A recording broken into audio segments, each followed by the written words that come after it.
If you're a long-time subscriber to the channel, you'll probably already know that I like to feature a wide variety of boats.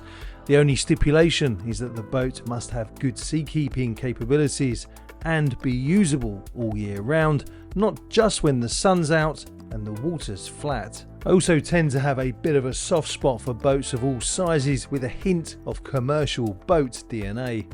So I suppose what I'm really saying is that this isn't the usual sort of boat that I'd feature on my channel, but I know many of you who watch regularly will understand exactly why I did. So anyway, what boat is this? Well, this is a Lochin 333 GDSV, built in 1997 by Lochin Marine down in New Haven on the south coast of England. Lochin's reputation is rooted in building tough offshore vessels, often for pilotage, fisheries patrol or commercial charter work. This particular model, the GDSV, stands for General Duty Service Vessel, and it was designed from the outset with seakeeping and reliability as a priority. In fact, you'll still find hulls like this running in commercial service today. While I was filming at DeValk Yacht Broker's Snake office, I saw this boat and just knew that there was something about its design that was worthy of a closer look.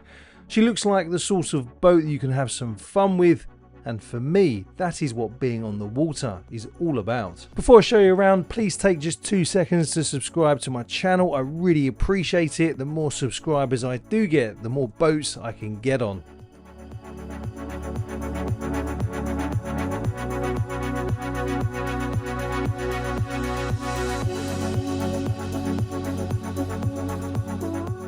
Now look, I know we feature all different types of boats on my channel, and those of you who subscribe to my channel for a while will know just how much I love these kind of workboats. Now, you can use this as a day cruiser. She is currently listed for sale. Since my visit to DeValk's Snake office, this boat has been sold, but if you're interested in any of the other boats I've featured that are still for sale, head to the link in the description or pinned comment.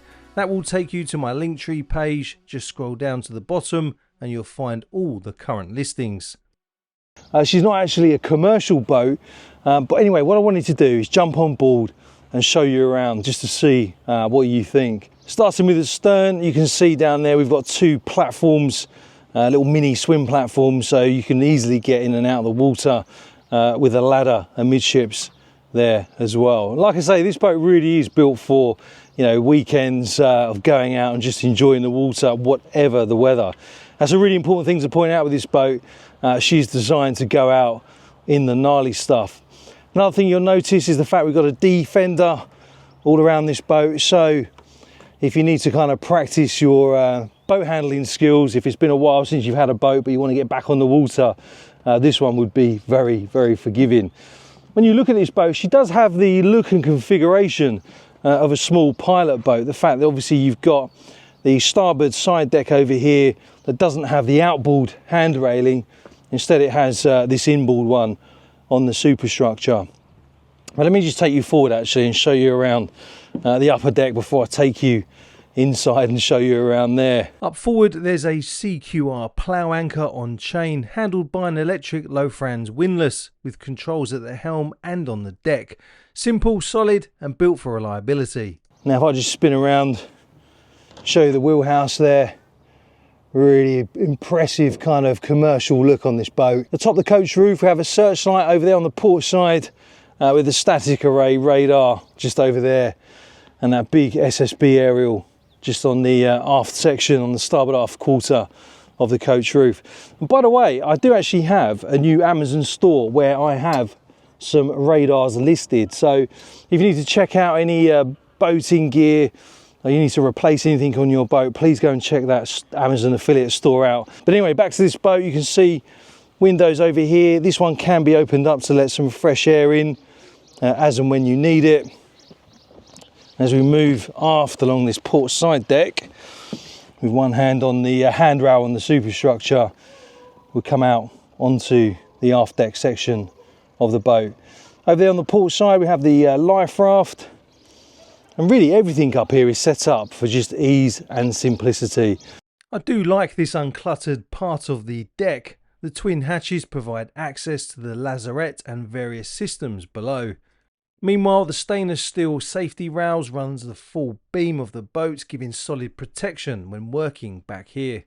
If I come and stand over here in the starboard quarter, the aft deck, and just show you the rear view of the superstructure on this boat. Another orange light up there. But yeah, I mean, I haven't got a boat at the moment, but if I had the money, this is the sort of boat that I would buy to get me back on the water, just because I can take my wife and kids and friends out just to enjoy some sea time. And like I say, you don't really have to worry about what the weather conditions are doing.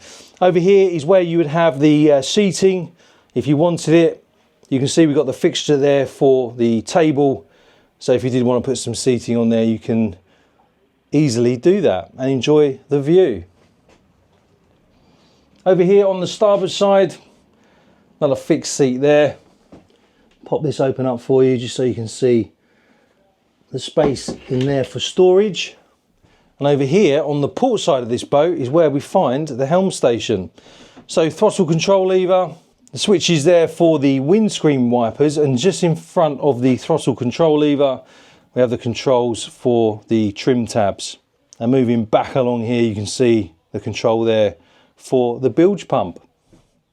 Up on the helm, over on the right is where we find the controls for the single Caterpillar engine, and just up there we've got the Fruno GPS navigator, radar display just over here, auto helm over there on the left hand side with a VHF radio, and there's all your switches over there for the wheelhouse, tank compartment, steering compartment and everything else. But as is tradition on my boat tours, if I just bring the camera up to my eye level, you get a good sense of the view that you get and the visibility you've got when you are at the helm of this boat.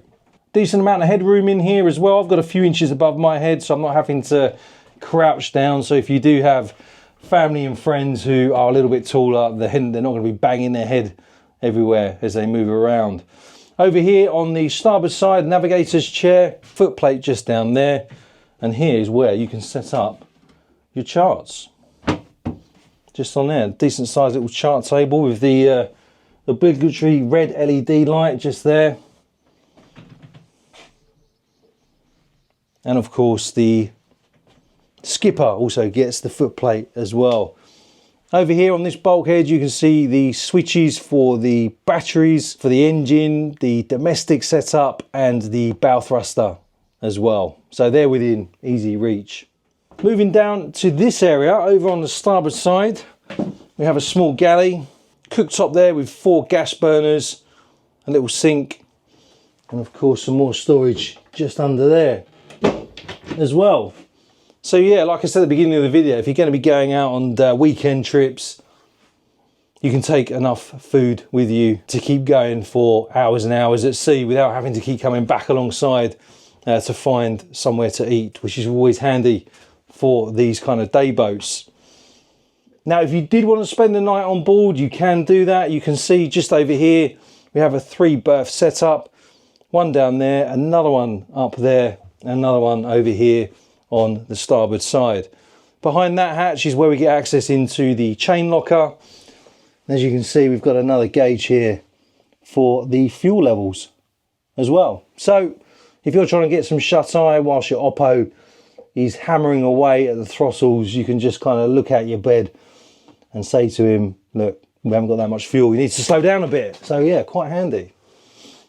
Just through here we have some storage space, and through here is where we find the head. Small sink just over there, porthole. And if I take a guess behind here, pop this open. I've not looked behind here yet.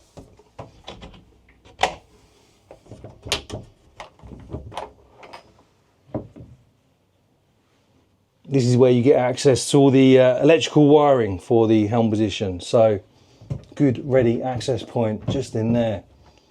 This is going to be interesting, trying to shut this with one hand. There we go. I'll put these ones on. If you're wondering how you get access down into the engine room, you lift up these steps to reveal the door that leads into the engine room, and I'll show you some images of what that looks like. You can also access the engine bay from the pilot's house. She's powered by a single Caterpillar 426 horsepower engine on a traditional stainless steel shaft. Cruising speed is around 13 knots with a top speed of 16 knots. She carries 900 litres or around 238 gallons or US gallons of fuel and has a range of around 250 nautical miles when motoring along at her cruising speed. Let me know what you think of this boat in the comments. A big thank you for watching, and a big thank you to my friends over at the Volk Yacht Brokers in Sneak for letting me come on board. Don't forget to check out my website. You'll find the link pinned in the comments and in the video description for all of my other nautical content. Until next time, fair winds and following seas.